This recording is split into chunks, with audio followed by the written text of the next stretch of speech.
مسیح میں آپ سب کو سلام۔ خدا کے مقدس پاک کلام کے نئے عہدنامہ میں سے آج ہم سب مل کر دوسرا تموتھیوس تیسرا باب اس کی 13 آیت تک تلاوت سنیں گے۔ اور برے اور دھوکہ باز آدمی فریب دیتے اور فریب کھاتے ہوئے بگڑتے چلے جائیں گے۔ خداوند کے پاک کلام کے پڑھے اور سنے جانے پر خداوند کی خاص برکت و خدا کا شکر ہو، آمین۔ مسیح میں میرے عزیزو، چارلس ڈارون کی نظریات رپورٹ کے مطابق تمام جاندار وقت اور ماحول کے مطابق ڈھل جاتے ہیں۔ وہ تبدیلیاں اس ماحول کے مطابق بنا دیتی ہیں جس میں انہیں اپنی زندگی گزارنی ہوتی ہے۔ میرے عزیزو، اس نظریے کے مطابق بنی نوع انسان کی ابتدائی شروعات جانوروں یعنی حیوانوں سے جا کر ملتی ہے۔ جب اس کی روحانی طبیعت کے بارے میں خیال کرتے ہیں تو آج کا انسان حیوان کی اولاد سے لگتا ہے، تو پھر یہ چارلس کی تھیوری سچ ثابت ہوتی ہے۔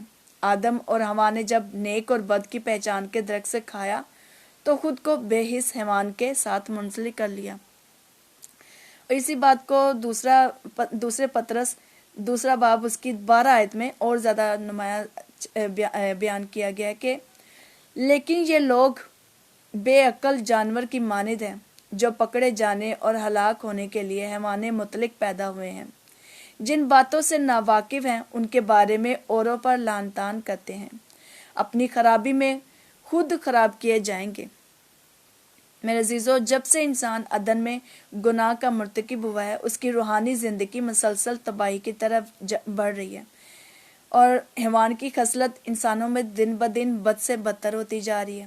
جب سے آدم اور حوا نے عدن میں ممنوع درخت کا پھل کھا کر گناہ کیا، تب سے حیوان کا بیج انسانوں میں بہت زیادہ نمایاں ہو کر سامنے آ رہا ہے۔ اس کی سوچیں اور دل مسلسل برائی کی طرف مائل ہو رہا ہے۔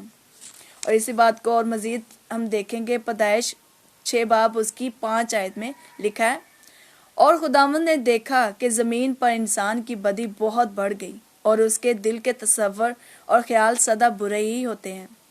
میرے عزیزو، ان کے گناہوں کی وجہ سے خدا نے زمین پر بہت بڑا سیلاب بھیجا تاکہ زمین پر رہنے والے تمام انسانوں کو تباہ کر دے۔ صرف نوح اور اس کا خاندان اس طوفان سے محفوظ تھا۔ میرے عزیزو، بائبل حیوان کو شریعت کا باغی یا مخالف شریعت پکارتی ہے۔ اس مخالف شریعت کی فطرت کا بیج آج کے معاشرے میں باغی دلوں میں آج بھی پنپ رہا ہے۔ بے دینی کا بیج ہمارے دلوں میں اس حکم عدولی کی وجہ سے وبا کی طرح پھیل رہا ہے جو آدم اور حوا کے ممنوع درخت کا پھل کھا کر کیا۔ میرے عزیزو، بائبل ہمیں بتاتی ہے کہ آدمی ہر بری چیز کو اچھی اور ہر اچھی چیز کو برا جانیں گے۔ مخالف مسیح حیوان کا کردار بہت سے لوگوں کی سوچ کو تبدیل کر دے گا۔ وہ نیکی کو بدی اور بدی کو نیکی سمجھیں گے، اور برے لوگ بدتر ہوتے جائیں گے۔ ان کے دلوں میں حیوان کی خصوصیات کے بڑھ جانے سے وہ اپنے دلوں کی منظوری پر چلیں گے۔ ان کی تسلی اور اطمینان صرف اور صرف گناہ ہی ہوگا۔ میرے عزیزو، حیوان کی نیت کو اس کے کردار میں دیکھا جا سکتا ہے۔ اس کی خواہش ہے کہ انسان کو دوبارہ روحانی طور پر اپنی شبیہ پر بنائے۔ حیوان کا کردار فطرتی طور پر گناہ پر قائم ہے۔ حیوان ان تمام مرد و زن کی تلاش میں پھرتا ہے جو اس کے پیچھے چل کر اس کے ساتھ سزا کے حقدار بننا چاہتے ہیں تاکہ زمین پر حیوان کا منصوبہ تکمیل تک پہنچے۔ میرے عزیزو، انسان کو دوبارہ اپنی شبیہ پر تخلیق کرنے میں حیوان نے کوئی کسر نہیں اٹھا رکھی۔ تمام لوگ جوگ در جگ دھوکہ کھا کر اس کی پوجا کر رہے ہیں اور اس کے نام کی چھاپ لے رہے ہیں۔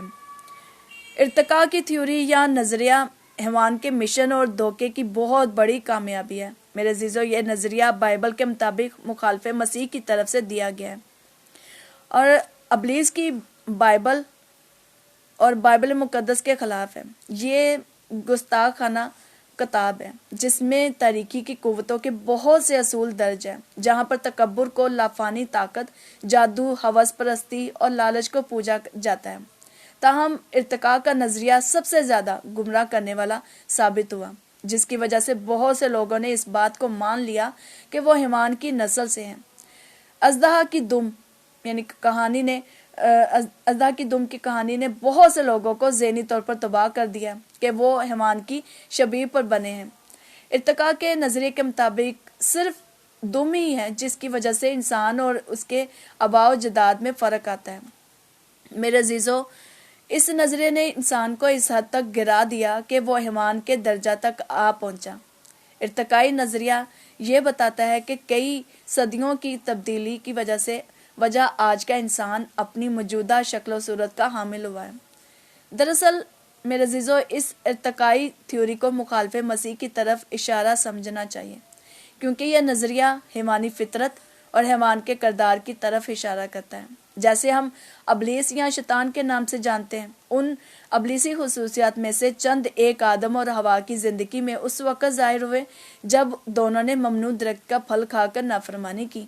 نافرمانی کا وہ بیج جو شیطان نے حوا کے دل میں بویا تھا، جس کے ذریعے اس نے حوا کو آزمائش میں ڈالا تاکہ وہ ممنوع پھل کھا کر لاقانونیت کا شکار ہوگا۔ میرے عزیزو، ہمیں آج اپنے آپ پر غور کرنے کی ضرورت ہے کہ ہم کس نسل سے ہیں، ہمارا بادشاہ کون ہے، ہمارے دل اور سوچے کن کاموں کی طرف مائل ہیں، ہم کس خدا کے حکموں کو مانتے ہیں۔ اور عزیزو، غور کرنے کے لیے ابھی اور یہی وقت ہے ہمارے پاس۔ تو میرے عزیزو، جتنی جلدی ہو سکے اپنے آپ کو سنوارنا شروع کر دیں۔ خدا ہم سب کو روز مسلسل بلا ناغہ دعا کرنے، بائبل پڑھنے اور اس پر عمل کرنے کی توفیق عطا فرمائے۔ آمین۔ خدا آپ سب کو بڑی برکت دے۔ مسیح میں آپ کی خادمہ ثنا منور۔